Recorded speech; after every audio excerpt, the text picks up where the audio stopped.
Naram-Sin é uma daquelas figuras que parecem maiores do que a própria história. Um rei que se autoproclamou senhor dos 4 cantos do mundo, que comandou exércitos vitoriosos, expandiu fronteiras e transformou a Acádia em um império que parecia indestrutível. Ambicioso, determinado e envolto em uma aura quase mítica, ele se tornou lembrado tanto por seus triunfos quanto pela ideia de que teria sido amaldiçoado pelos deuses após desafiar o próprio panteão mesopotâmico. Neste vídeo, vamos percorrer sua trajetória desde a ascensão brilhante até o momento em que tudo começou a ruir, analisando o poder que ele acumulou, as batalhas que lutou e a queda que marcou sua memória por milênios. Se gosta desse tipo de conteúdo, deixe seu like, se inscreva no canal e vamos começar essa história. Quando Naram-Sin surgiu como herdeiro do trono da Acádia, a Mesopotâmia estava distante de ser um território pacificado ou plenamente integrado. O reinado de seu avô, Sargão, havia transformado a antiga cidade de Acádia em um centro de poder sem precedentes, mas também deixara marcas profundas e tensões latentes. Sargão havia dominado povos diversos, anexado cidades antigas e imposto uma nova lógica administrativa que ainda não havia sido completamente absorvida. O império que ele criou era vasto, mas carregava em si o potencial constante de desagregação. As rivalidades internas, o ressentimento das elites locais e a resistência silenciosa de regiões submetidas, há pouco tempo faziam parte do cenário político que Naram-Sin herdou. Embora Sargão fosse lembrado como um conquistador formidável, sua obra exigia manutenção cuidadosa e, acima de tudo, pulso firme para impedir que cada província tentasse aproveitar qualquer sinal de fraqueza. Nascido dentro da dinastia acadiana, Naram-Sin cresceu em meio a uma corte que ainda aprendia a lidar com a nova realidade imposta pelas conquistas. A centralização implementada por Sargão havia aproximado governadores e administradores da figura do rei, que agora concentrava poderes muito além do que qualquer governante mesopotâmico havia sonhado no passado. No entanto, esse mesmo modelo gerava atritos constantes. Cada região possuía tradições administrativas próprias e muitas cidades ainda se ressentiam da perda de autonomia. Naram-Sin precisou lidar com um legado monumental, ao mesmo tempo em que enfrentava expectativas gigantescas sobre sua capacidade de preservá-lo. O peso do nome que carregava era uma força que o impulsionava, mas também uma sombra que poderia engolir sua reputação caso fracassasse. Antes mesmo de consolidar sua posição como rei, Naram-Sin precisou se afirmar entre aristocratas, oficiais militares e governadores que tentavam medir até que ponto ele seria capaz de manter a ordem. Muitos desses homens haviam servido diretamente a Sargão e conheciam bem o funcionamento do império, o que lhes conferia uma influência que não podia ser ignorada. Transição de poder não era automática nem tranquila. Para muitos, a morte de um grande líder era a oportunidade perfeita para testar fronteiras, pressionar por concessões ou até tentar reverter o domínio acadiano. Naram-Sin sabia que qualquer indecisão seria interpretada como sinal de fraqueza, e seus primeiros passos foram importantes para demonstrar que não seria um governante títere, nem alguém disposto a permitir que o império se fragmentasse. A Mesopotâmia, nesse período, era uma região onde tradições milenares conviviam com novas estruturas políticas. As cidades-estado, que por tanto tempo haviam sido unidades independentes, precisavam agora se submeter a uma autoridade distante, algo difícil de aceitar para elites locais acostumadas a governar sem interferências externas. Cada centro urbano mantinha não apenas seus próprios templos e deuses tutelares, mas também uma lógica política particular estabelecida ao longo de séculos. O projeto de Sargão havia unificado militarmente esse mundo complexo, mas ainda havia muito a ser feito para integrá-lo administrativa e culturalmente. Era exatamente nesse ponto que Naram-Sin se encontrava, diante de um corpo político diverso, inquieto e cheio de tensões invisíveis. Outro desafio significativo era o equilíbrio com as potências vizinhas. A expansão da Acádia havia alterado profundamente a balança regional.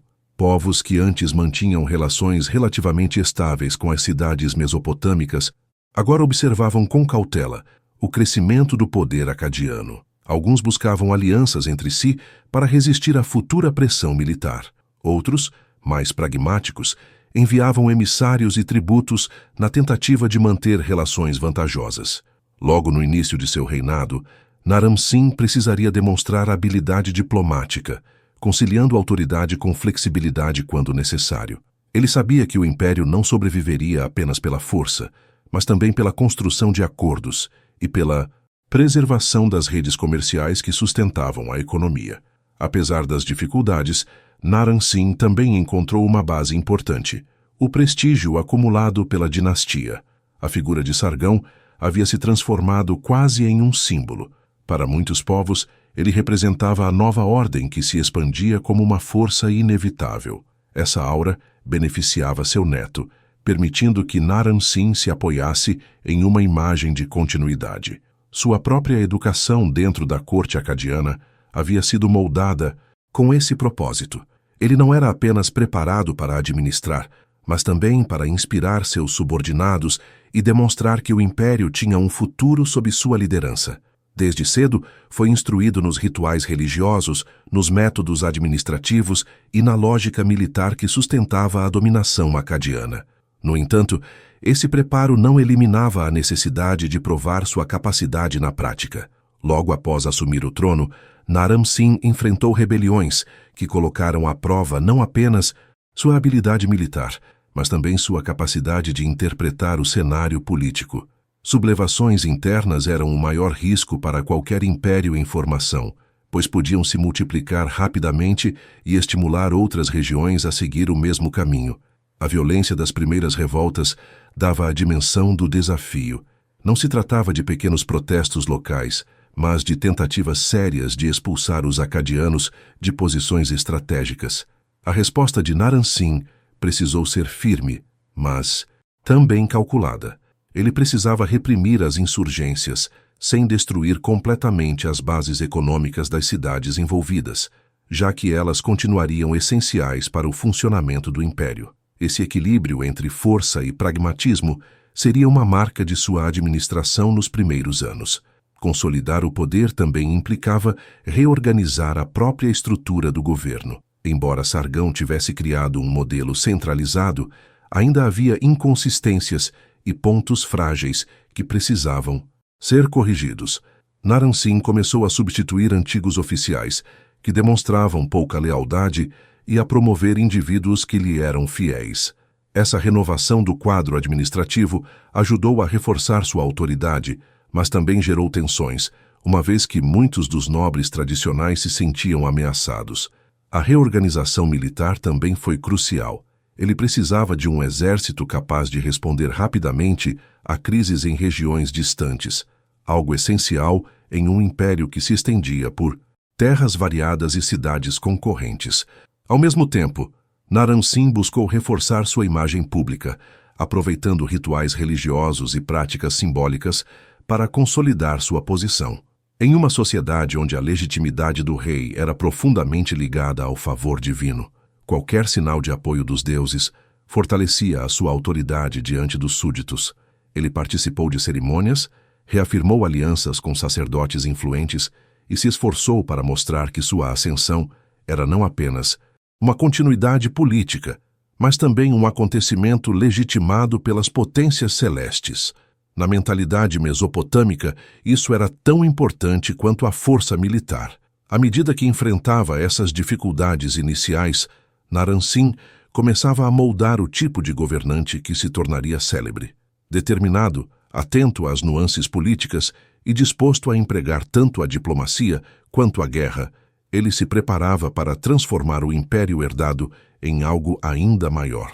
O cenário inicial era complexo, mas sua resposta a esses desafios mostrava que ele entendia a magnitude da tarefa, e foi nesse ambiente de instabilidade, ambição e reconstrução que sua trajetória começou a ganhar forma, preparando o terreno para os grandes feitos que marcariam seu reinado. A consolidação do poder de Naram Sin exigiu mais do que o simples ato de assumir o trono. Era necessário mostrar que sua autoridade não dependia apenas da memória de Sargão, mas de sua própria capacidade de lidar com as tensões e desafios que ameaçavam o império. Nos primeiros anos de seu governo, ficou evidente que a estabilidade de Acádia era frágil. Territórios recém-integrados viam a sucessão como oportunidade para testar limites e, muitas vezes, para tentar revertê-la. Assim que a notícia da morte do antigo rei se espalhou, levantes começaram a surgir em diversas regiões.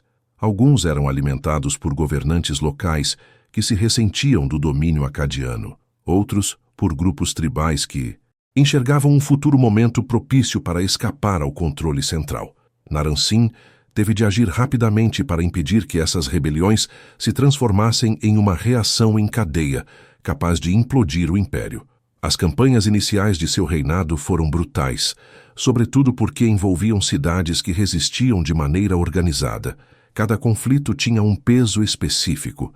Quando uma região se insurgisse, outras observavam, avaliando se seria seguro também desafiar o poder central.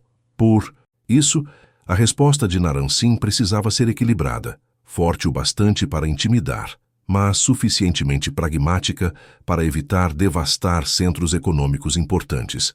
Ele sabia que a força militar era essencial, mas a sobrevivência do império dependia igualmente da capacidade de restabelecer a normalidade econômica, logo após a supressão de cada rebelião.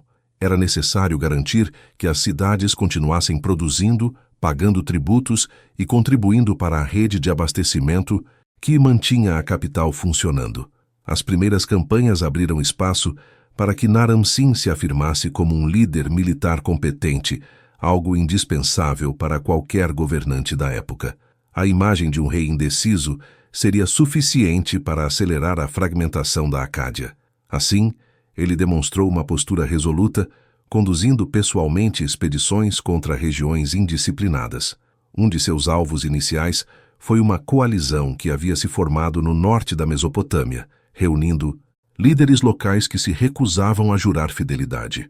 A derrota rápida dessa aliança enviou uma mensagem clara. O novo governante estava disposto a manter o império de pé a qualquer custo. Para muitos, essa vitória marcou o início de sua reputação como um comandante que não recuava diante da adversidade. No entanto, derrotar rebeliões militares era apenas a primeira parte do problema. Depois de restabelecer o controle, era fundamental reestruturar a administração local. A presença de oficiais leais era imprescindível, especialmente em zonas que mostravam tendência a se rebelar repetidamente. Naram-Sin começou então a reorganizar o corpo governamental. Ele substituiu autoridades suspeitas e nomeou novos governadores que dependiam diretamente de sua proteção. Essa política permitiu que ele centralizasse o poder de maneira mais eficiente do que seus antecessores. A administração acadiana passou a ser um instrumento ativo de controle, não apenas uma extensão burocrática do palácio. Essa reorganização também envolvia a criação de canais de comunicação mais eficientes entre as províncias e a capital. As distâncias dentro do império eram vastas e as mensagens levavam tempo para percorrer regiões inteiras. Entretanto, Naram-Sin ampliou a utilização de mensageiros reais e fortaleceu as redes logísticas que conectavam cidades estratégicas. Com uma comunicação mais rápida, tornou-se mais fácil antecipar conflitos e agir antes que eles se transformassem em problemas maiores. Isso também permitiu que suas ordens chegassem com mais clareza às autoridades locais, reduzindo ambiguidades que poderiam gerar interpretações perigosas. Em paralelo, Naram-Sin empreendeu reformas econômicas que visavam estabilizar áreas afetadas por conflitos internos. Cidades que haviam participado de rebeliões precisavam ser reintegradas ao sistema tributário, mas ele evitou punições econômicas excessivas, preferindo incentivar a retomada das atividades comerciais. Essa abordagem cuidadosa fez com que parte da população local reconsiderasse a resistência, ao perceber que a continuidade do império significava, para muitos, uma vida mais previsível do que a constante instabilidade política.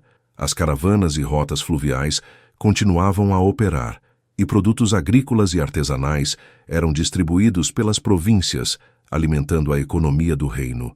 Mesmo assim, algumas regiões persistiam como focos de descontentamento. A Mesopotâmia não era homogênea.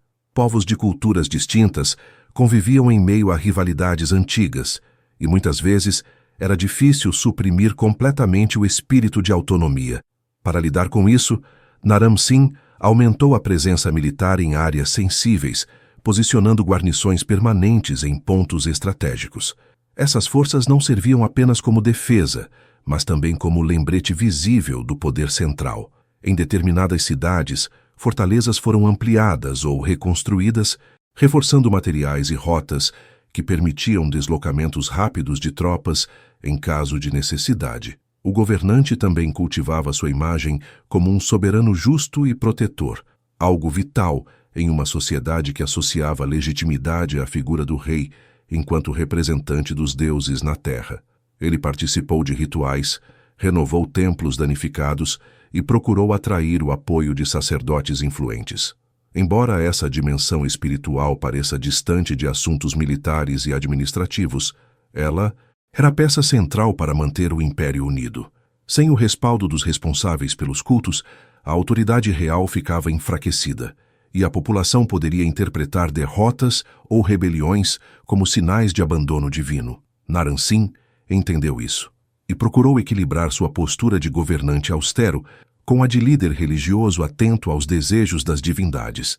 À medida que o tempo passava, o número de revoltas começou a diminuir. O efeito combinado de vitórias militares, reorganização administrativa, presença das tropas e restauração econômica demonstrava que Naram-Sin não era apenas herdeiro de um império, mas um governante capaz de preservá-lo. A partir desse momento, sua autoridade começou a ser vista com mais segurança, e a imagem de um soberano legítimo e forte passou a ganhar forma em toda a região. Ele se colocava não como uma figura temporária, mas como alguém destinado a transformar a Acádia em algo ainda mais poderoso do que fora sob o comando de Sargão. Com o controle interno gradualmente restabelecido, Naram-Sin pôde voltar sua atenção para além das fronteiras imediatas. As vitórias iniciais fortaleceram sua reputação entre aliados e inimigos, tornando mais fácil conduzir campanhas que expandiriam ainda mais o império. Mas antes de avançar para novos territórios, era essencial garantir que a base estivesse sólida, e esse processo estava longe de ser concluído.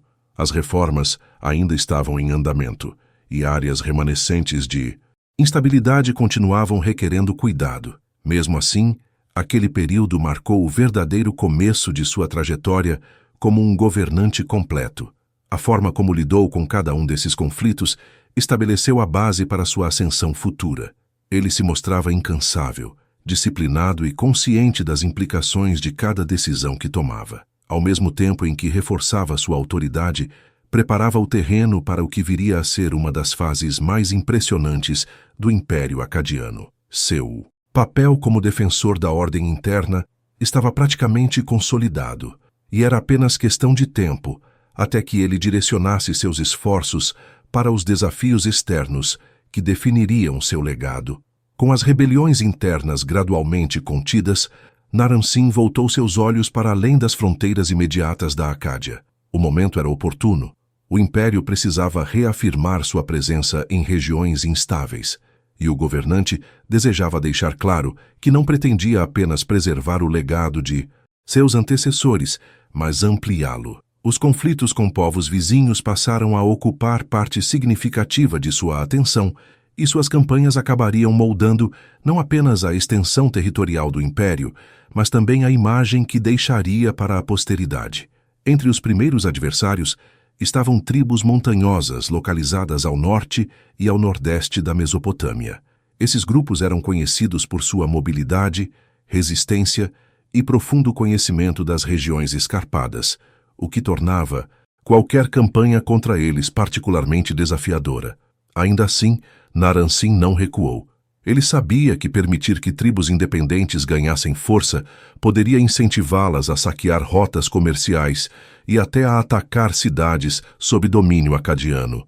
Por isso, decidiu realizar expedições que combinavam disciplina militar com uma estratégia adaptada ao terreno.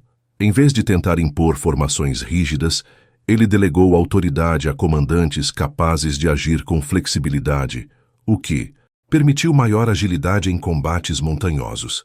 Essas campanhas serviram como demonstração pública de sua capacidade de enfrentar inimigos em condições adversas.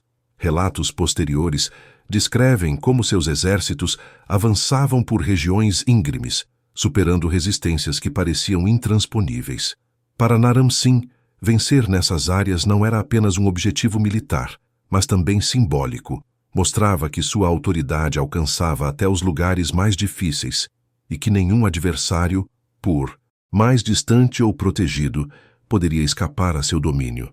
Ao mesmo tempo, várias cidades-estado que haviam sido submetidas no passado tentavam recuperar sua autonomia. A morte de Sargão e as rebeliões iniciais sugeriam para alguns líderes locais que a Acádia talvez tivesse perdido parte de sua força.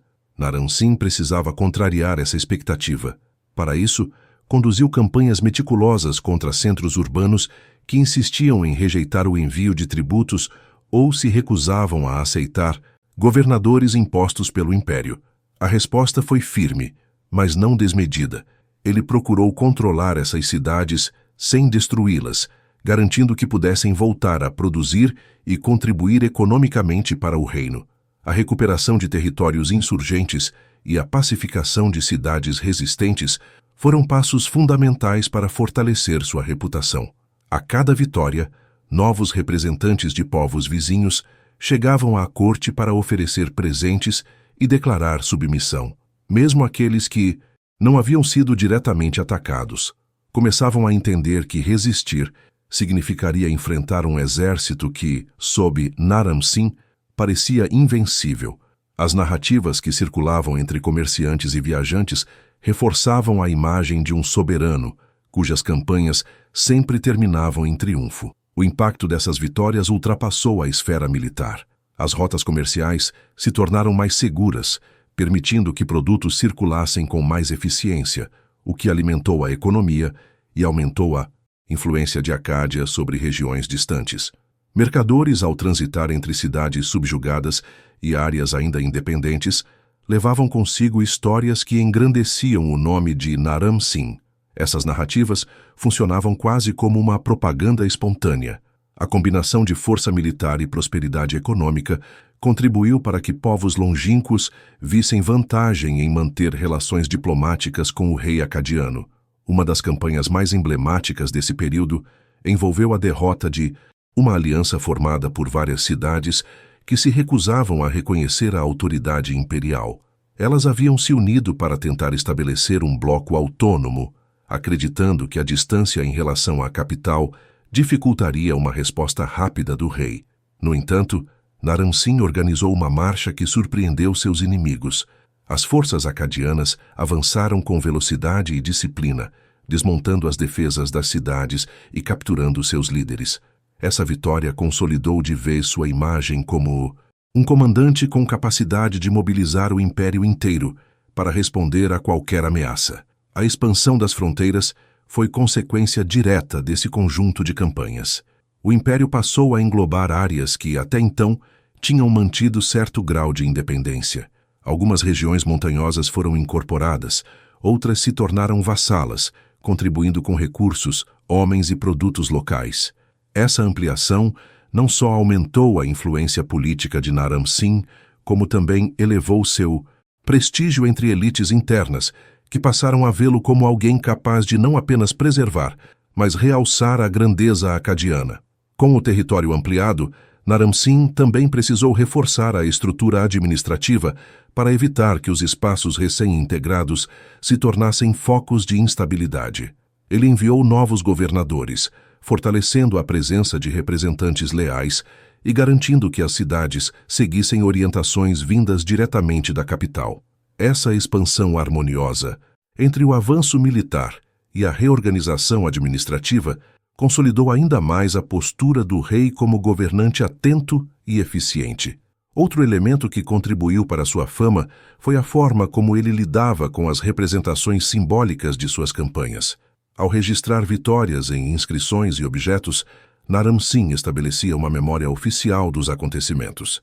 Essas representações circulavam entre templos, palácios e centros administrativos, reforçando sua imagem de líder supremo, dotado não apenas de força física, mas também da legitimidade conferida pelos deuses.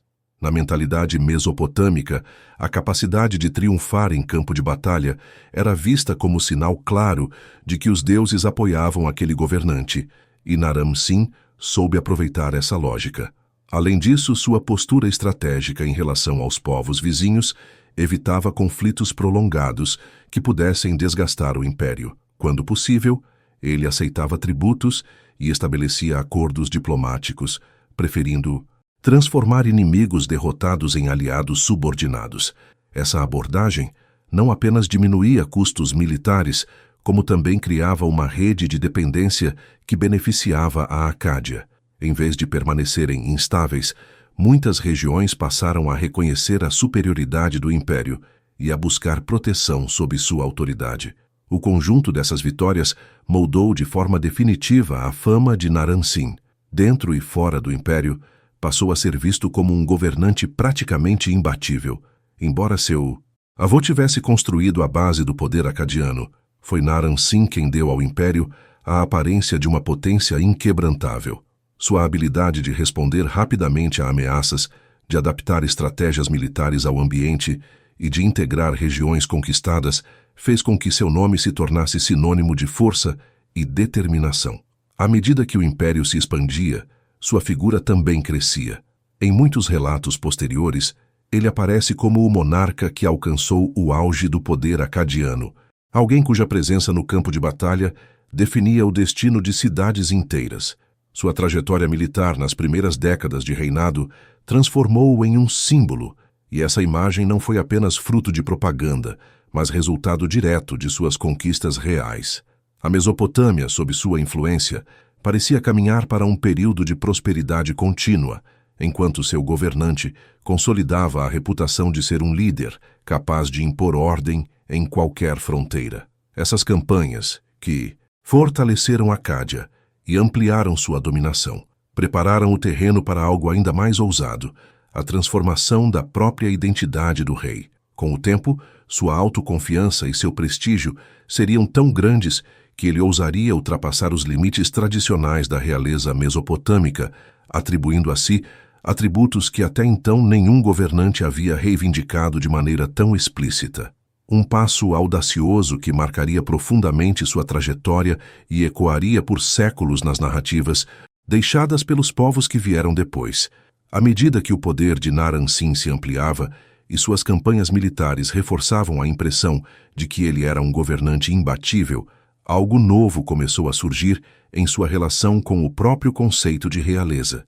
Ele já não era apenas o herdeiro da dinastia fundada por Sargão, nem apenas o soberano de um vasto território. Para muitos, suas conquistas pareciam ultrapassar o que se esperava de um rei humano comum.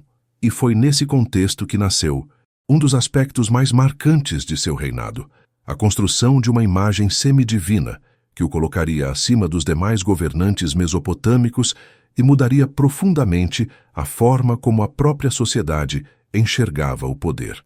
Em certo momento, Naram-Sin adotou títulos que deixavam claro seu desejo de se colocar num patamar inédito. Entre eles estava a designação de Deus vivo, um termo que até então nenhum rei mesopotâmico havia reivindicado de maneira tão direta. Na tradição da região, os governantes eram vistos como representantes dos deuses, escolhidos para governar em nome deles, mas raramente eram considerados divinos em vida. Essa ousadia de Naram-Sin, portanto, não apenas mudava sua imagem pública, como também expandia os limites ideológicos da própria instituição da realeza. Essa decisão não foi tomada de forma abrupta. Ela estava inserida em um processo mais amplo de construção simbólica que vinha sendo moldado por seus sucessos militares e pela estabilidade que conseguira impor ao império. A cada vitória, sua figura era associada à proteção divina, e relatos de seus feitos circulavam entre templos e cidades conquistadas. Era natural que, em um ambiente onde a legitimidade dependia do favor dos deuses, um governante visto como eternamente vitorioso passasse a ser interpretado como alguém especialmente próximo das divindades. Naram-Sin aproveitou essa percepção para fortalecer sua autoridade, criando um elo simbólico entre sua pessoa e as forças celestes. A transformação da imagem real envolveu reformas ideológicas e rituais. Ele não apenas assumiu novos títulos, mas também promoveu uma estética que reforçava sua posição elevada. Os artesãos da época começaram a representá-lo de maneira diferenciada, com traços que sugeriam força sobre-humana e um porte que o destacava dos demais personagens retratados em relevos e inscrições. Em muitos casos, era representado maior do que seus inimigos ou mesmo maior que seus próprios soldados, um recurso visual que enfatizava sua singularidade e sua suposta ligação com os deuses. Nenhuma obra simboliza essa transformação tanto quanto a famosa Estela da Vitória de Naram Sin. Esculpida para celebrar um triunfo militar, ela representa o rei ascendendo uma montanha enquanto pisoteia inimigos derrotados. Sua postura é ereta, confiante, quase majestosamente tranquila, mesmo em meio ao caos da batalha. Acima dele, aparecem símbolos celestiais sugerindo o olhar favorável dos deuses, reforçando a narrativa de que era guiado por forças superiores. A iconografia da estela rompia com a tradição mesopotâmica ao representar o rei usando um capacete com chifres, um elemento visual reservado até então exclusivamente às divindades. A imagem, portanto, não deixava dúvidas. Naram Sin queria ser visto não apenas como um monarca humano, mas como alguém que transcendera essa condição. A estela transmitia uma mensagem poderosa. Em um mundo onde a imagem tinha papel fundamental na legitimação do governo, aquela peça não era apenas uma obra de arte, mas um instrumento de propaganda política e religiosa. Sua presença em espaços públicos, templos ou centros administrativos reforçava diariamente a ideia de que Naram Sin ocupava um lugar único na ordem cósmica. Ela inspirava respeito, reverência e até temor. As populações conquistadas viam naquela representação uma explicação visual para suas derrotas. Não estavam enfrentando apenas soldados mortais, mas um rei abençoado pelos deuses, ou talvez um deus em forma humana. Essa mudança ideológica teve impacto na corte. Sacerdotes, governadores e oficiais precisaram se adaptar ao novo modelo de poder.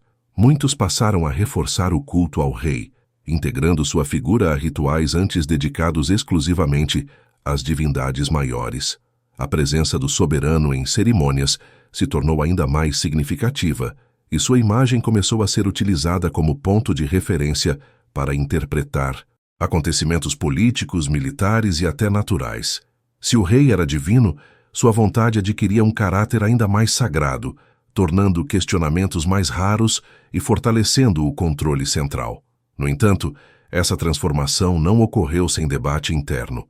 Alguns grupos mais conservadores, especialmente em cidades com tradições religiosas fortes, podiam ver com desconfiança a elevação de um governante ao status divino. A antiga relação entre governante e deuses era delicada e alterar essa estrutura exigia sensibilidade política. Naram Sin procurou contornar possíveis resistências, reforçando sua ligação com templos importantes e patrocinando obras religiosas. Assim, mesmo aqueles que viam sua divinização com cautela eram contemplados por benefícios materiais e simbólicos. Ao mesmo tempo, a adoção do título de Deus vivo criava uma nova forma de lealdade dentro do império. Se o governante era uma entidade divina, desobedecê-lo deixava de ser apenas um ato de rebeldia política e se tornava uma espécie de ofensa religiosa. Isso mudou profundamente a dinâmica do poder. Governadores locais passaram a fundamentar suas decisões na vontade do rei de forma ainda mais literal, e sua figura servia de referência moral e espiritual. A corte se transformou em um espaço onde a proximidade com o soberano tinha valor quase litúrgico e quem possuía seus favores ganhava prestígio e influência consideráveis. A sociedade em geral também sentiu os efeitos dessa nova realidade.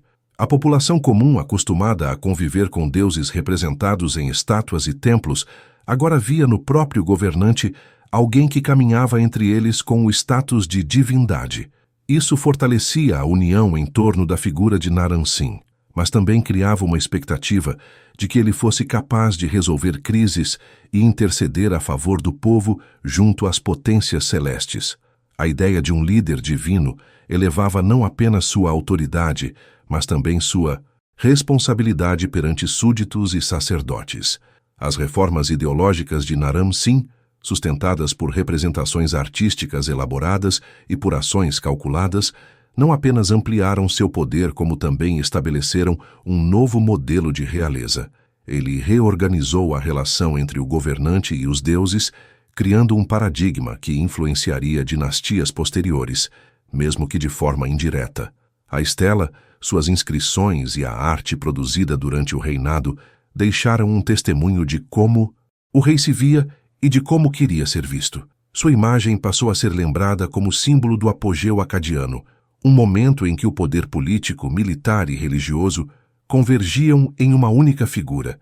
Esse processo de divinização, contudo, não seria apenas instrumento de fortalecimento. Mais tarde, quando o império enfrentasse dificuldades, essa mesma imagem grandiosa se tornaria alvo de críticas e sua figura seria reinterpretada como símbolo de arrogância desmedida.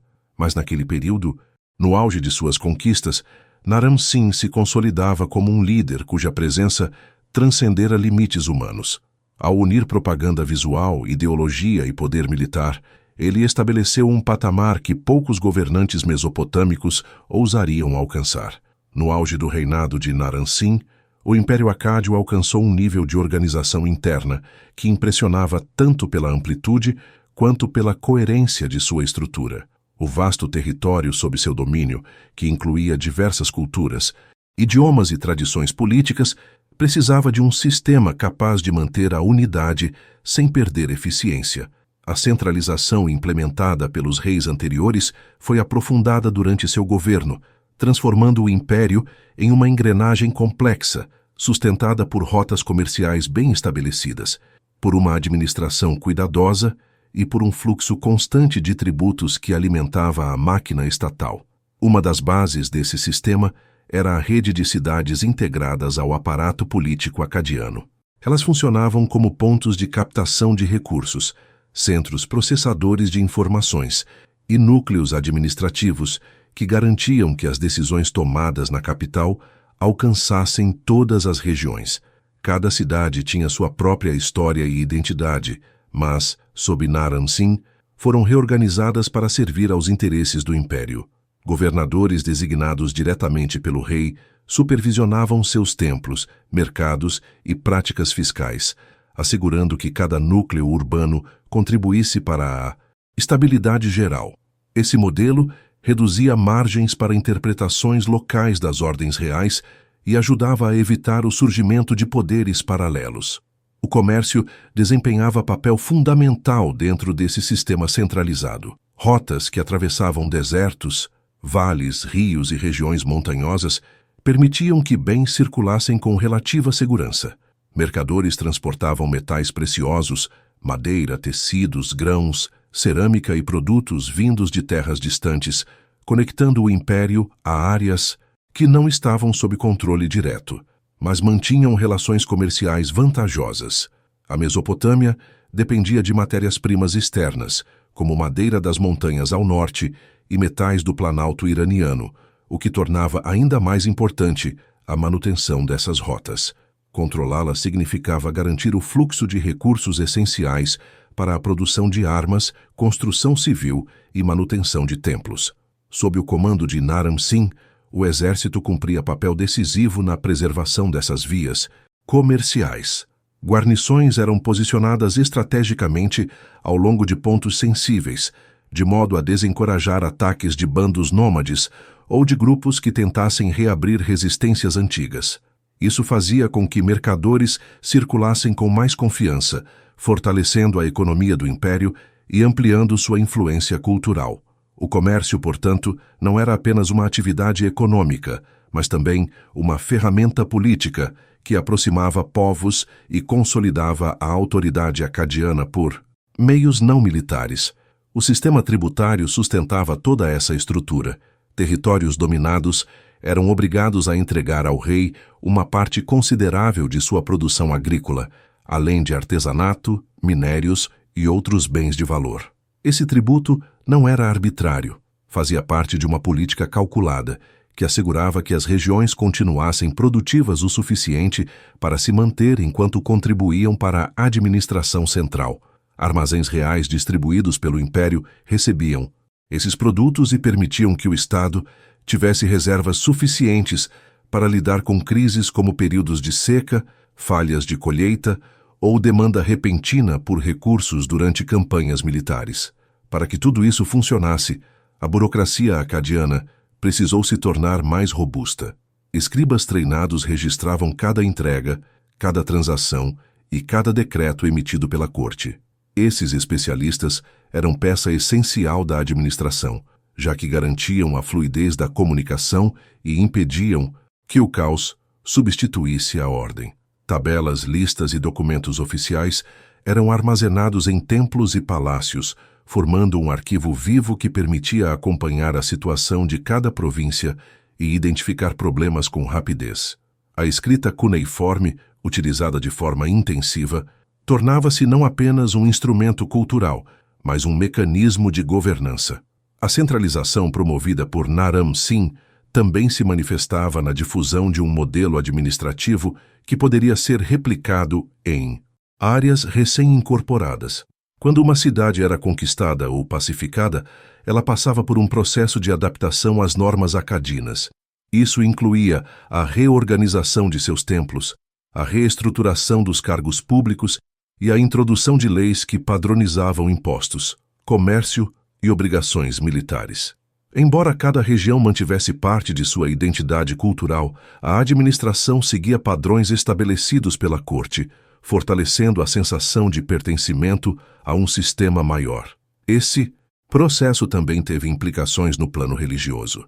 Os templos, principais centros sociais das cidades, foram alinhados com as práticas oficiais, e muitos sacerdotes passaram a atuar como aliados do governo, atuando como intermediários entre o povo e a autoridade real.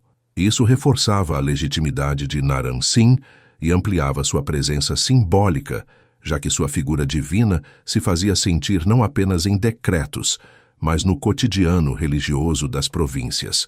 Quando um governante era visto como uma entidade protegida pelos deuses, ou no caso de Naram-Sin, como um deus em vida, o simples ato de pagar tributo ganhava dimensão sagrada, diminuindo resistências e fortalecendo o peso político das arrecadações. A economia floresceu durante esse período. A centralização permitiu que recursos fossem direcionados para grandes projetos arquitetônicos, melhoria de canais e fortalecimento da irrigação, elementos essenciais para a agricultura mesopotâmica. Os campos produziam grãos em grande escala, alimentando tanto a população quanto as reservas reais. Artesãos trabalhavam em oficinas especializadas, produzindo peças que atendiam tanto o mercado interno quanto o comércio externo. A circulação constante de matéria-prima e produtos finalizados criou um ciclo econômico que beneficiava diferentes setores da sociedade.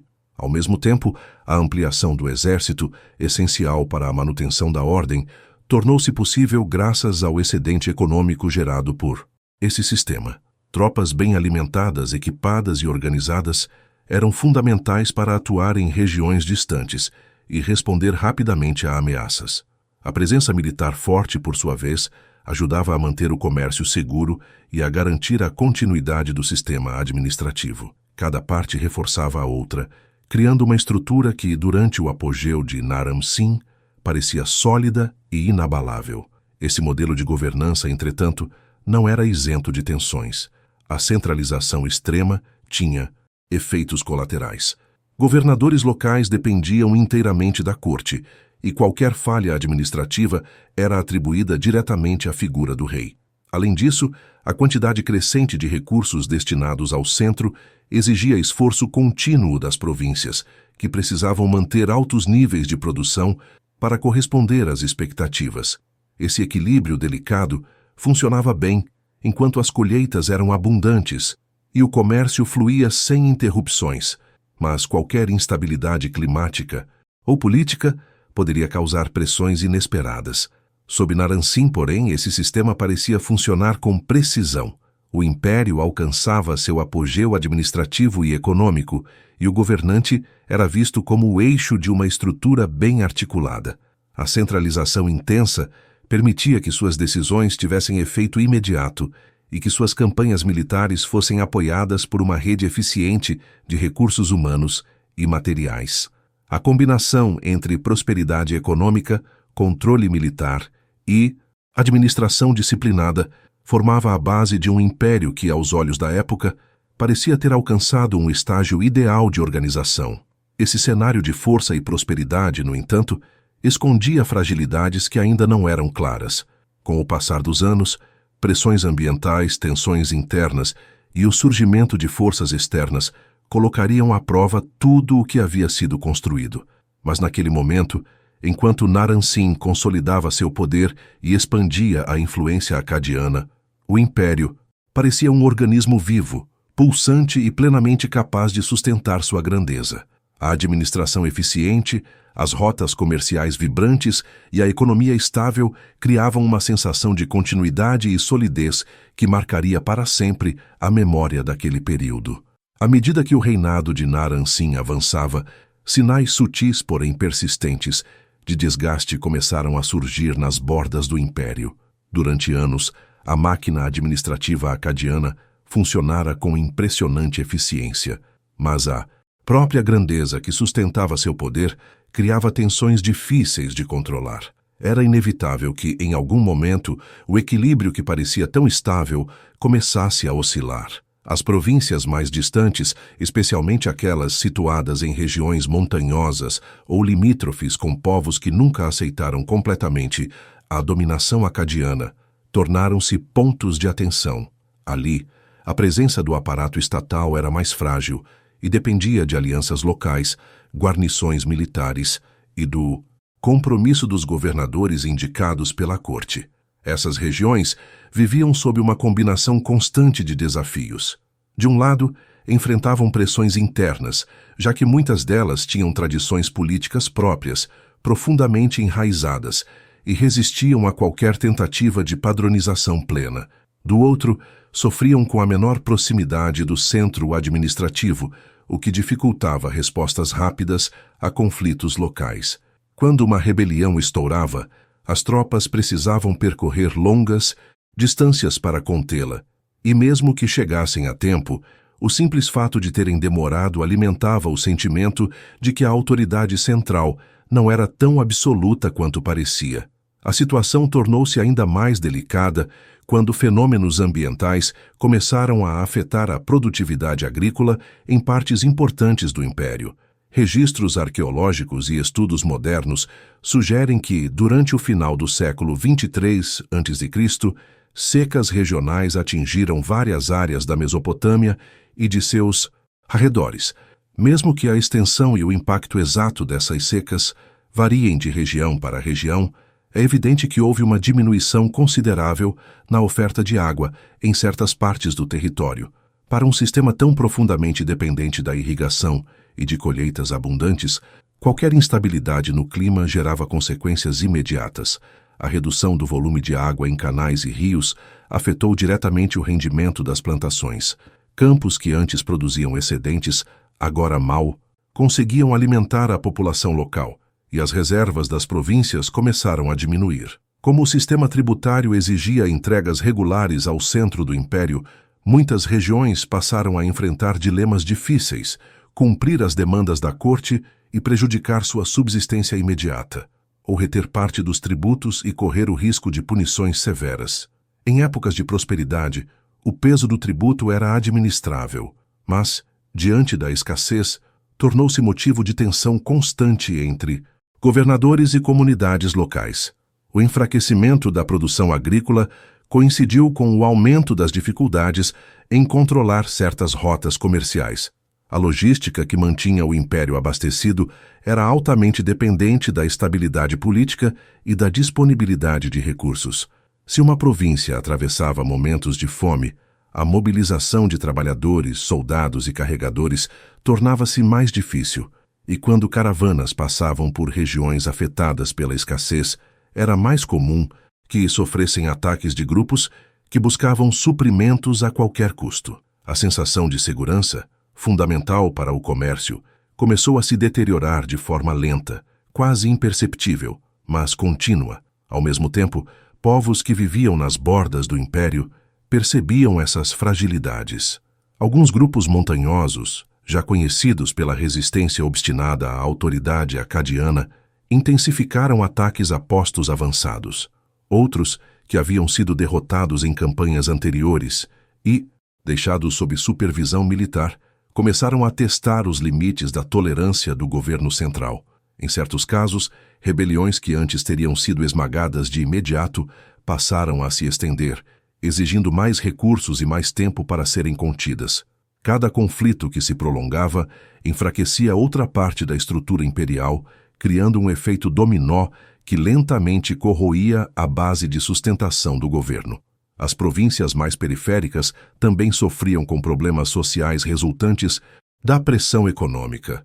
Com a diminuição das colheitas, muitos habitantes eram obrigados a abandonar suas terras e buscar sustento em outras áreas. Esse movimento populacional criava tensões adicionais, já que deslocados competiam por recursos, empregos e proteção, e acabavam sobrecarregando administrações já fragilizadas. Em algumas regiões, templos passaram a receber um número crescente de pessoas em busca de alimento e auxílio, pressionando instituições que até então eram importantes instrumentos de estabilidade. Dentro da administração central, o aumento das dificuldades gerava preocupações crescentes. Escribas registravam repetidamente situações de atraso no envio de tributos, pedidos de reforços militares, solicitações de intervenção em conflitos locais e queixas sobre desorganização em áreas antes consideradas estáveis. A corte acadiana, acostumada a ver o império como uma estrutura sólida e obediente, precisou lidar com a realidade de que o equilíbrio político era mais sensível do que parecia. Naram-Sin, experiente e consciente da importância de reagir rapidamente, buscou tomar medidas para conter os sinais de instabilidade, mas a complexidade dos problemas tornava cada ação fragmentada, quase sempre mais reativa do que preventiva. Parte dessas dificuldades também estava relacionada ao próprio modelo de centralização intensa. Embora tivesse sido extremamente eficiente durante o período de expansão e estabilidade, essa estrutura fazia com que qualquer desajuste fosse sentido no topo.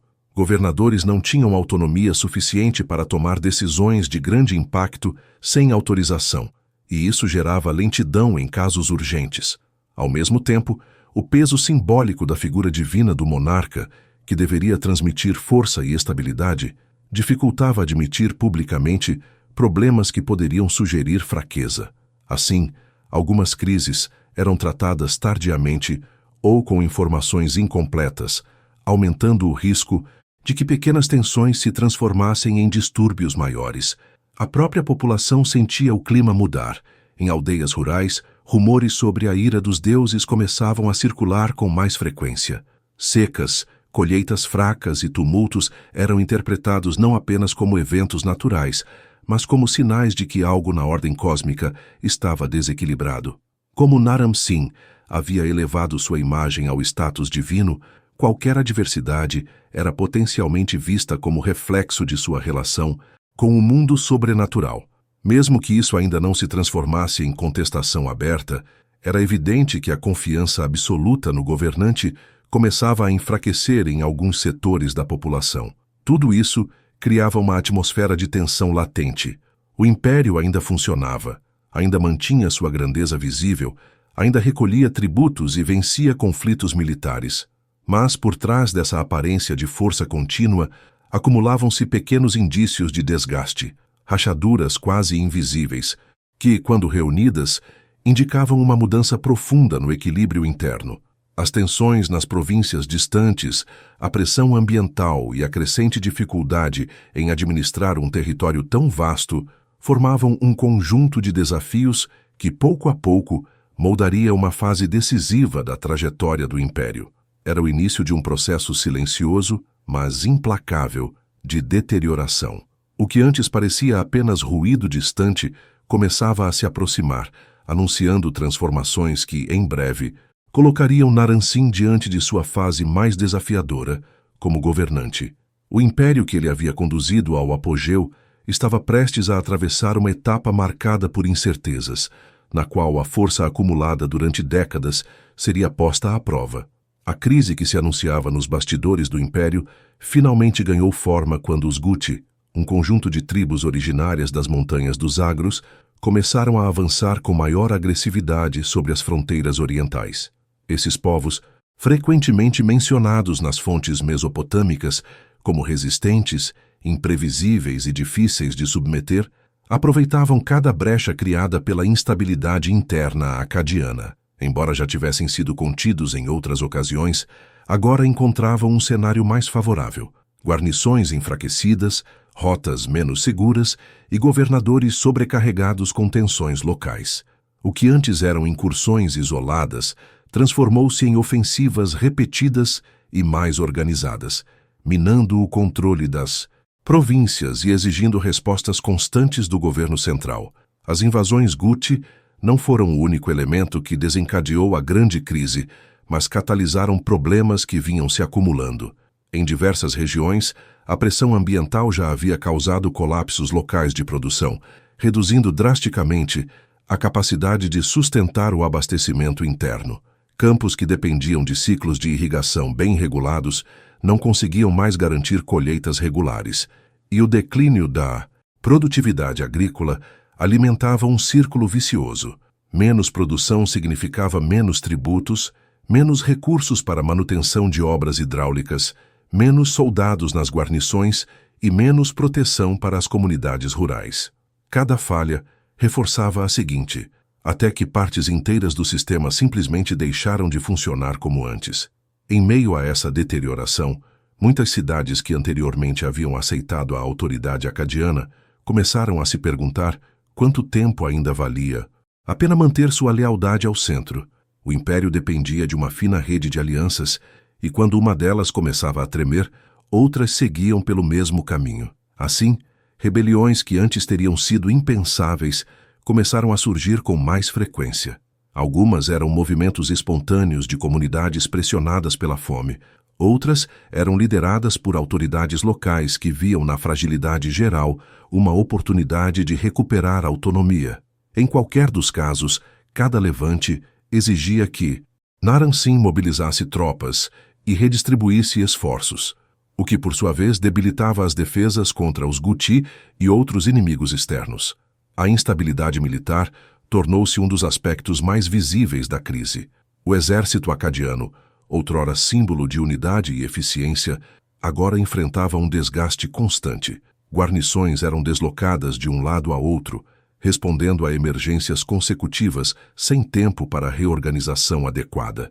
Campanhas que antes se encerravam rapidamente começaram a se estender por meses, e a escassez de recursos agravava a situação.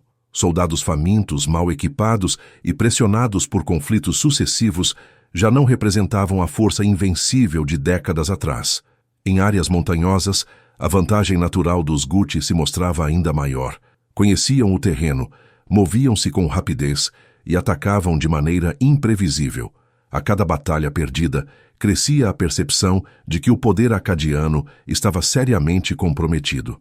O desarranjo da produção também contribuiu para outro problema significativo: a dificuldade em manter o fluxo de tributos e suprimentos para a capital.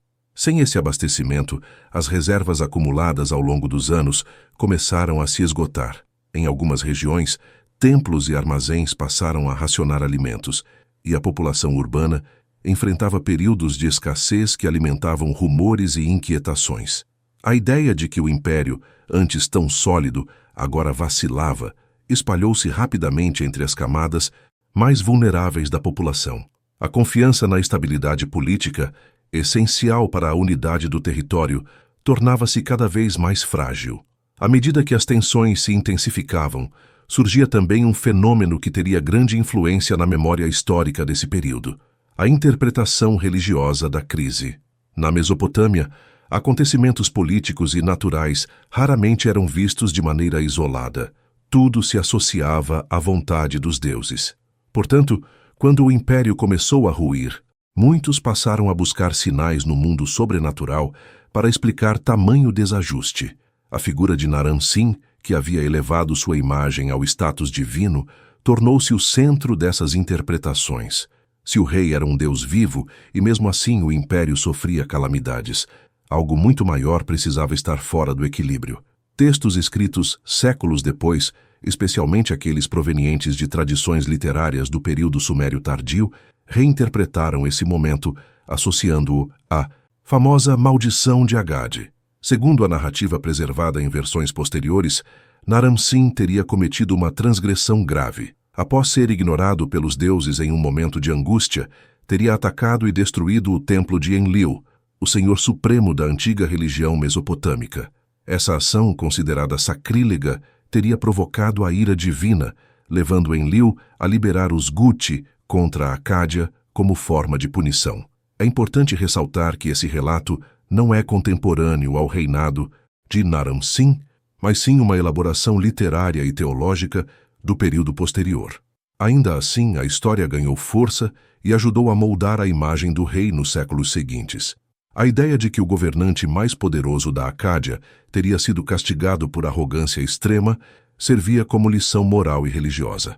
Para muitas gerações, essa narrativa não apenas explicava a queda do império, mas reforçava o princípio de que nenhum governante, por mais grandioso que fosse, poderia superar o poder dos deuses.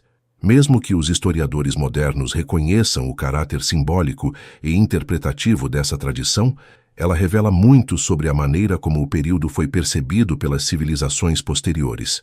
A crise não era vista apenas como resultado de problemas políticos e ambientais, mas como parte de uma ruptura na ordem cósmica. O colapso imperial, portanto, passava a fazer sentido dentro de uma lógica religiosa que buscava reforçar a humildade diante das divindades e condenar excessos de ambição. Enquanto o mito se formava lentamente, ainda muito distante de sua formulação final, Naram-Sin vivia o impacto concreto dessa crise em seu próprio governo. Ele precisava lidar simultaneamente com invasões externas, rebeliões internas, escassez de alimentos e desgaste administrativo. A cada ano, as margens de manobra diminuíam. Quanto mais tentava restaurar a estabilidade, mais surgiam novos focos de tensão, e o ciclo de crise se repetia de maneira exaustiva. Aquele que havia levado o império ao seu auge, agora enfrentava desafios que colocavam em risco tudo o que havia sido construído. Embora Naram-Sin mantivesse sua autoridade e ainda comandasse exércitos respeitáveis, já não podia esconder que o império passava por um período de transformação profunda. A estrutura que havia sustentado décadas de expansão mostrava sinais evidentes de desgaste, e os Guti, oportunistas e persistentes, aproveitavam cada fragilidade para avançar. Era o início de uma fase irreversível, na qual o Império Acadiano caminharia para um desfecho marcado tanto por guerras quanto por interpretações religiosas que moldariam sua memória para sempre. Com a crise atingindo múltiplos níveis, o cenário estava preparado para uma etapa ainda mais decisiva da trajetória de Naram-Sin, na qual seu poder, sua reputação e a própria sobrevivência do império seriam colocados à prova diante da persistência dos Guti e da crescente desintegração interna. Nos últimos anos de seu governo, Naram-Sin se viu diante de um cenário que contrastava profundamente com o esplendor dos dias em que liderara campanhas vitoriosas e proclamara seu domínio sobre os 4 cantos do mundo. O império que ele herdara forte e conduzira ao auge agora parecia fragmentar-se em múltiplas direções. Situações que antes eram administradas com relativa facilidade tornaram-se desafios de grande magnitude, e a cada tentativa de restaurar a ordem surgiam novos sinais de desgaste. Diante desse panorama, o rei buscou reorganizar seus exércitos, renovar alianças e mobilizar todos os recursos disponíveis, mas o equilíbrio que sustentara a Acádia já não respondia da mesma forma. Reunir tropas tornou-se uma tarefa complexa. Muitas unidades estavam dispersas em províncias distantes, desgastadas por conflitos prolongados, sem tempo adequado para reabastecer suprimentos ou recuperar moral. Em tempos de estabilidade, o exército acadiano fora uma Força altamente disciplinada, composta por soldados treinados, comandantes experientes e um sistema logístico eficiente. Contudo, nas últimas décadas do reinado de Naram Sin, essa estrutura sofreu pressões constantes que pouco a pouco comprometeram sua eficiência. A falta de alimentos, a sobrecarga de funções e o número crescente de batalhas simultâneas deixaram marcas profundas. Mesmo com esforços intensos para reorganizar as fileiras, o rei já não conseguia restaurar plenamente a potência militar que um dia fora símbolo do império. As tentativas de formar alianças também se tornaram uma necessidade urgente. Governantes de regiões outrora subordinadas, chefes tribais e líderes de cidades-estado receberam emissários acadianos com pedidos de cooperação, ofertas de acordos e promessas de benefícios futuros. Naram Sin compreendia que, diante de inimigos externos e rebeliões internas, precisava ampliar sua rede de apoio, ainda que isso implicasse concessões que antes consideraria impensáveis. Algumas alianças foram estabelecidas, mas muitas eram frágeis, feitas sob a pressão das circunstâncias. Algumas cidades, temendo igualmente o avanço Guti, aceitaram colaborar. Outras, desconfiadas da capacidade acadiana de assegurar proteção, preferiram adotar uma postura ambígua, aguardando o desenrolar dos acontecimentos. Enquanto essas negociações se desenvolviam, o inimigo mais persistente continuava seu avanço. Os Guti, adaptados ao terreno montanhoso e guiados por estratégias que escapavam às lógicas militares tradicionais do império, ampliaram suas incursões. Aproveitavam falhas de comunicação, interceptavam caravanas, atacavam postos avançados e se dispersavam antes que os exércitos acadianos pudessem reagir adequadamente. Esse tipo de guerra, marcada por movimentos rápidos e imprevisíveis, desgastava profundamente as tropas enviadas para contê-los. Não havia fronteira clara a ser defendida, e cada tentativa de repelir os invasores era como tentar conter um fluxo contínuo e imutável. As perdas territoriais tornaram-se inevitáveis. Algumas províncias simplesmente deixaram de reconhecer a autoridade do rei quando perceberam que o apoio militar não chegaria a tempo. Outras capitularam diante dos Guti, esperando evitar destruição maior. Em muitas regiões, cidades que antes exibiam o selo do império passaram a atuar de maneira independente, cuidando apenas da própria sobrevivência. Os registros administrativos tornaram-se escassos, tributos não eram mais enviados com regularidade, rotas comerciais antes vibrantes foram interrompidas. A geografia política da Acádia, antes coesa, agora se dissolvia aos poucos. Em meio a esse processo, Naram Sin lutava para manter a imagem de autoridade que construíra ao longo de décadas. Sua figura, antes associada ao vigor militar e ao poder quase divino, agora era vista com ambivalência. Alguns ainda acreditavam que ele poderia restaurar a grandeza perdida. Outros murmuravam que os deuses haviam se afastado dele. A mesma ideologia que elevou o rei ao status de entidade sagrada agora se voltava contra ele, pois qualquer derrota era interpretada como sinal direto de desaprovação divina. Embora esses relatos só tenham sido registrados com maior clareza em períodos posteriores, já existia um clima de incerteza espiritual que acompanhava a crise política. O ambiente dentro da corte refletia essa tensão. Conselheiros experientes tentavam formular estratégias para conter o avanço Guti, sugerindo reposicionamento de tropas, fortalecimento de guarnições internas e estímulo à produção agrícola por meio de medidas emergenciais. Entretanto, cada ação esbarrava em limitações que o próprio império criara ao longo do tempo. Regiões devastadas não conseguiam contribuir com recursos, soldados exaustos não respondiam mais com a mesma eficiência, e o próprio sistema administrativo sofria com a perda de supervisão em várias áreas. A lentidão para reagir era agravada pelas condições sociais da época. Com a escassez de alimentos agravando-se em algumas regiões, deslocamentos de populações criavam zonas de instabilidade. Aldeias abandonadas, caravanas saqueadas e conflitos locais tornaram-se mais frequentes. A necessidade de lidar com problemas internos diminuía a disponibilidade das tropas que deveriam conter o avanço Guti. O império encontrava-se simultaneamente pressionado de dentro para fora e de fora para dentro, sem tempo para recuperar o fôlego. Para piorar, o espírito de coesão que antes unia diferentes povos sob o domínio acadiano estava profundamente abalado. A confiança na autoridade do monarca, essencial para manter coesão em um território tão vasto, já não era unânime. Governadores, oficiais e sacerdotes discutiam sobre as causas da crise. Para alguns, era simplesmente o resultado de circunstâncias políticas e ambientais adversas.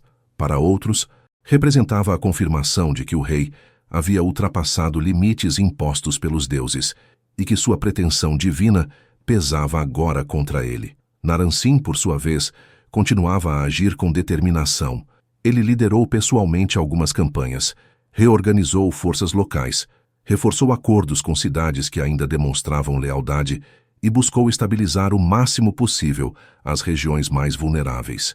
Contudo, sua presença já não exercia o mesmo impacto de antes.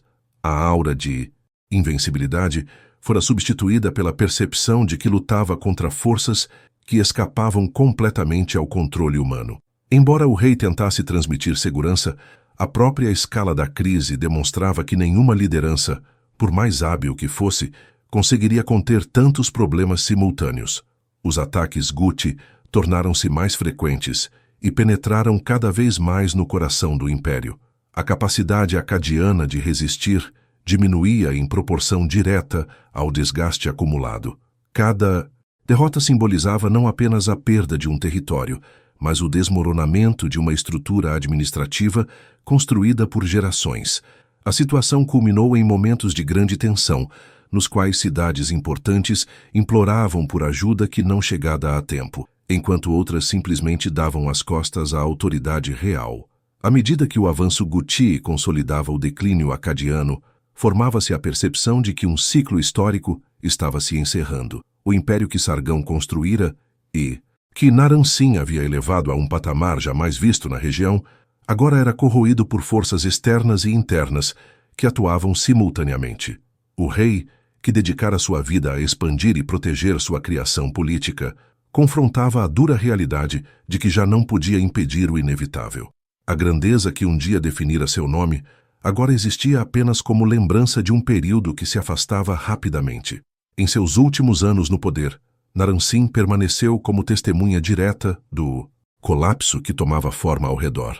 Embora ainda lutasse e comandasse, sua figura já era a de um monarca em declínio, enfrentando adversidades que ultrapassavam qualquer capacidade de resposta. Os Guti continuariam avançando, e a Acádia gradualmente deixaria de existir como o império que um dia fora. A trajetória do governante, cercada de glórias e marcada por derrotas devastadoras, entraria para a história mesopotâmica não apenas como um capítulo político, mas como um exemplo emblemático da fragilidade que acompanha até mesmo os impérios mais poderosos. O fim da hegemonia acadiana não ocorreu de um dia para o outro, mas foi resultado de um processo gradual que, ao longo dos anos finais do reinado de Naram-Sin, tornou-se irreversível. O império que outrora dominara vastas extensões da Mesopotâmia, impondo tributos, administrando cidades diversas e conduzindo campanhas militares bem-sucedidas, agora enfrentava o colapso de sua estrutura interna. Cada província que se perdia, cada rota interrompida, cada rebelião não totalmente contida, significava mais do que uma dificuldade isolada. Era a confirmação de que a base política que sustentara a Acádia por décadas estava se desfazendo. A elite administrativa, que antes mantinha uma rede eficiente de comunicação e controle, agora se via sem meios para restabelecer o equilíbrio, e a capital recebia cada vez mais notícias de caos e fragmentação. À medida que os Guti penetravam mais profundamente no território acadiano, tornava-se claro que o modelo centralizador criado por Sargão e ampliado por Naram-Sin não tinha mais condições de funcionar. O império dependia de fluxos regulares de recursos, da cooperação entre cidades e da lealdade de grupos locais. Mas todas essas engrenagens estavam enfraquecidas. O território, antes unificado sob a autoridade do rei, agora revelava múltiplas lealdades dispersas. O poder que se projetava de Agade para o restante da região já não irradiava força incontestável. Mesmo que alguns administradores locais ainda tentassem manter práticas anteriores, o sistema estava rompido. A hegemonia acadiana, símbolo de ordem e prosperidade, aproximava-se de sua dissolução. Quando os Guti finalmente sobrepujaram as últimas defesas e entraram em áreas que antes eram consideradas impenetráveis, a queda da Acádia tornou-se um fato consumado. O impacto desse colapso foi profundo. Para muitas cidades, a derrota acadiana significava o fim de um período de estabilidade relativa, mesmo com suas tensões e imposições. Para outras, representava a esperança de recuperar a autonomia ou reorganizar-se sob novos líderes. Contudo, o que mais impressionou a imaginação de gerações posteriores não foram apenas os eventos políticos, mas a maneira como tudo foi narrado ou reinterpretado pelos escribas dos séculos seguintes. Foi esse processo literário que transformou Naram Sin em um personagem que ultrapassou os limites de sua própria época. Com o tempo, textos sumérios e babilônicos passaram a retratar o fim da Acádia como consequência direta da arrogância de Naram Sin diante dos deuses. Esse retrato tem pouco a ver com o registro histórico concreto e muito mais com as percepções culturais e religiosas que moldavam a visão mesopotâmica sobre governantes. Nas tradições locais, a ordem política e a ordem divina estavam profundamente entrelaçadas. Reinos surgiam e caíam, não apenas porque conquistadores avançavam ou porque sistemas econômicos se desgastavam, mas porque os deuses determinavam os destinos humanos. Quando um governante prosperava, era visto como favorecido. Quando enfrentava desastres sucessivos, a causa era procurada no campo espiritual. Foi nesse contexto que surgiu a célebre narrativa da Maldição de Agade. Escribas posteriores, provavelmente influenciados pelas transformações políticas e religiosas dos séculos seguintes, criaram um relato dramático no qual Naram Sin, diante de uma série de calamidades e sem respostas divinas às suas preces, decide marchar contra o templo de Enlil, o principal deus do panteão sumério. Preso entre o desespero e o orgulho, ele destrói o templo, cometendo um ato de blasfêmia que justificaria a punição enviada pelos deuses na forma dos Guti. Esses invasores, segundo o mito, não seriam apenas um povo das montanhas, mas instrumentos da ira divina destinados a derrubar o império arrogante. Essa narrativa não é um registro contemporâneo ao reinado de Naram Sin. Trata-se de uma construção literária datada de séculos depois. Entretanto, sua força simbólica foi tamanha que acabou se sobrepondo à memória histórica do governante. Ao longo das gerações, Naram Sin deixou de ser apenas o monarca que liderou o Império Acadiano ao seu auge e viveu seu declínio. Tornou-se o protagonista de uma história moral usada para alertar sobre os perigos da soberba real e do excesso de autoconfiança diante dos deuses. Sua figura, antes celebrada pela Estela da Vitória e por inscrições que exaltavam suas conquistas, passou a ser lembrada também como exemplo de punição divina, reforçando valores sociais que eram fundamentais para a cultura mesopotâmica. Essa transformação de personagem histórico em símbolo é um fenômeno comum na história antiga, especialmente em sociedades que vinculavam fortemente política e religião. Governantes poderosos acabavam se tornando receptáculos de lições morais do passado, sobretudo quando sua queda permitia interpretações convenientes. No caso de Naram Sin, a adoção do título de divindade contribuiu para alimentar narrativas que o mostravam como alguém que ultrapassara limites sagrados. Em tempos posteriores, quando reis procuravam demonstrar humildade perante os deuses ou quando escribas queriam reforçar a importância da obediência divina, a figura do governante acadiano servia como contraponto ideal. O caráter literário dessas histórias não anula, porém, a relevância histórica do rei. Elas revelam como sua memória foi manipulada, reinterpretada e utilizada como instrumento de reflexão religiosa e política. Mesmo assim, a imagem que chegou ao futuro acabou marcada por essas narrativas, e muitos textos antigos preservam mais a versão mítica de Naram Sin do que sua existência real como administrador, estrategista e figura central da Acádia. Ele tornou-se, em certa medida, vítima do mesmo processo que o transformou em ícone. Sua vida foi absorvida por histórias que buscavam explicar fenômenos maiores. Com o tempo, especialmente durante o período paleobabilônico, a lenda da maldição ganhou força.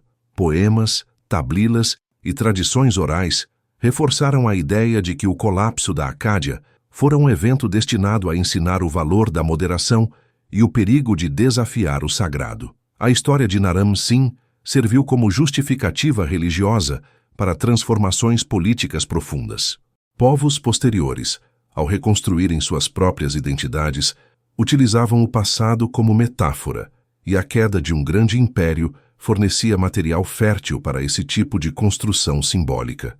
Apesar dessa carga negativa, é impossível ignorar que sua figura também preservou elementos de admiração. Mesmo nos textos que condenavam sua suposta transgressão, permanecia implícito o reconhecimento de seu poder extraordinário. Para que um rei fosse castigado dessa maneira, precisava antes ter alcançado grandeza suficiente para ser lembrado. Essa dualidade é uma das marcas mais intrigantes de Naram-Sin. Ao mesmo tempo admirado e advertido, celebrado e condenado, grande e trágico. Sua história era, portanto, uma narrativa completa, capaz de atravessar gerações por seu valor político, religioso e literário.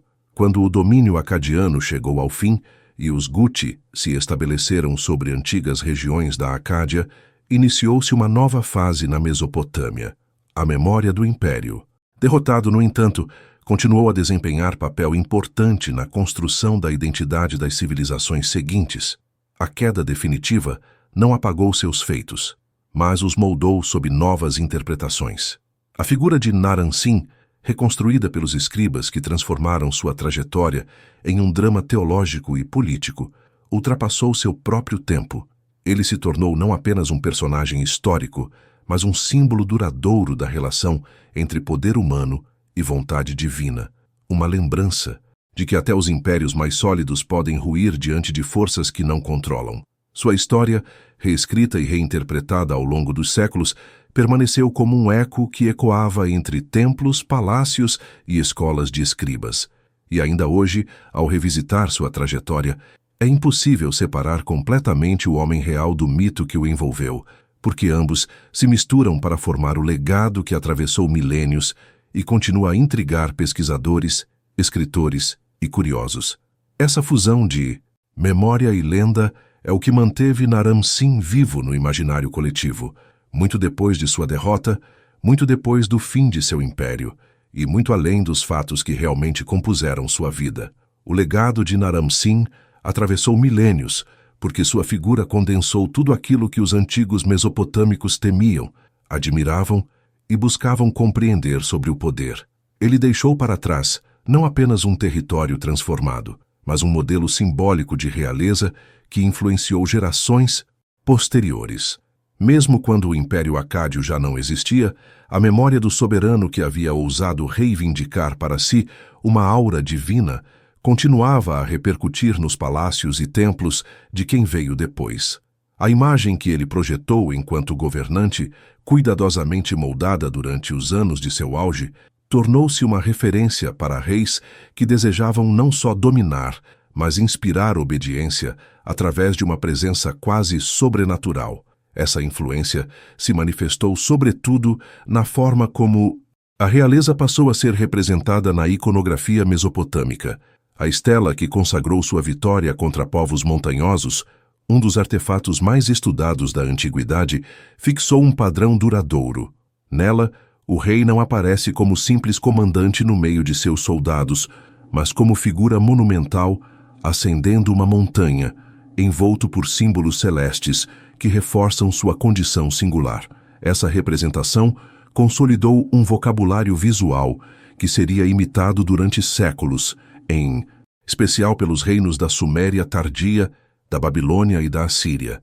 A noção de que o monarca deveria se distinguir fisicamente dos demais pela postura, tamanho e posição ganhou força com Naram-Sin, ajudando a estabelecer o ideal de um governante separado do mundo comum e, em certa medida, mais próximo do divino. A relação entre mito e realidade também contribuiu para a força de seu legado.